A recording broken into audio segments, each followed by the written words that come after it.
All right. Right.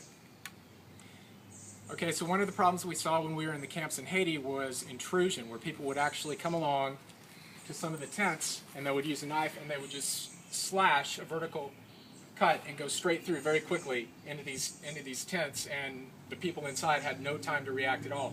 Whereas this is corrugated, it takes a lot longer to get through. You can get through it, but it takes longer because you hit these reinforcement areas right here, and people inside would actually have more time to react and get out. Another thing is fire. In these camps, some of these tents are so close together that a fire breaks out in one and it rapidly spreads to all of the other structures because a lot of them are made of wood and other flammable materials. This actually is fire resistant. It will not flame. It will melt if exposed to high heat, but it will not combust. Another issue is rain and snow. The top of this can be inverted. So if you're in a climate where there's a vast amount of snowfall, you can invert it and the snow will not collect. It will actually slough off. Hurricanes, big problem we saw in Haiti. Hurricanes came through several times and the tents that were there were just completely destroyed. So with this shelter, it's resistant to 90-mile-an-hour winds, have anchors. Typically we'd have an anchor around the entire outside of the structure, and that would help to resist those 90-mile-an-hour winds.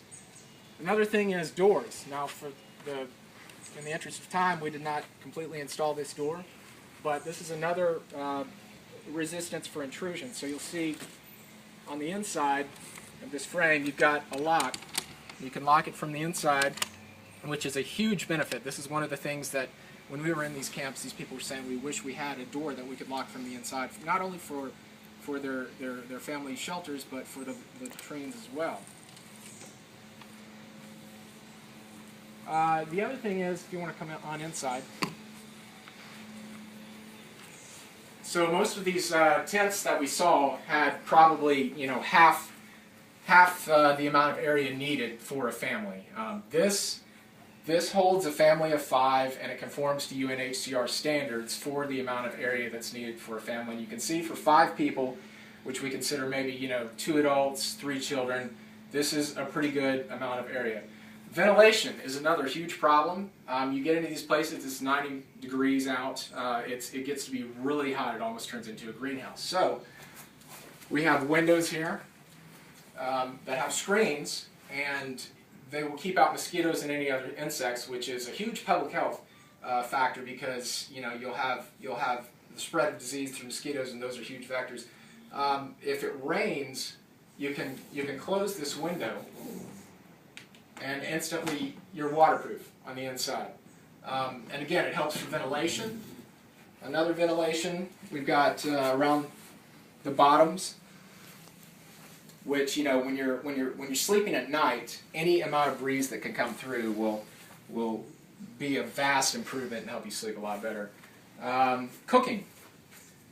If you look up towards the ceiling here, we have vents that are not only good for ventilation, but you can adapt them for cooking stoves, and that will keep any smoke and combustion emissions from building up.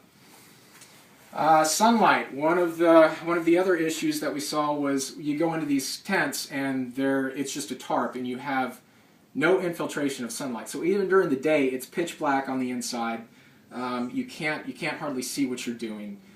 So this obviously, there's plenty of sunlight coming in here just because of the nature of the material.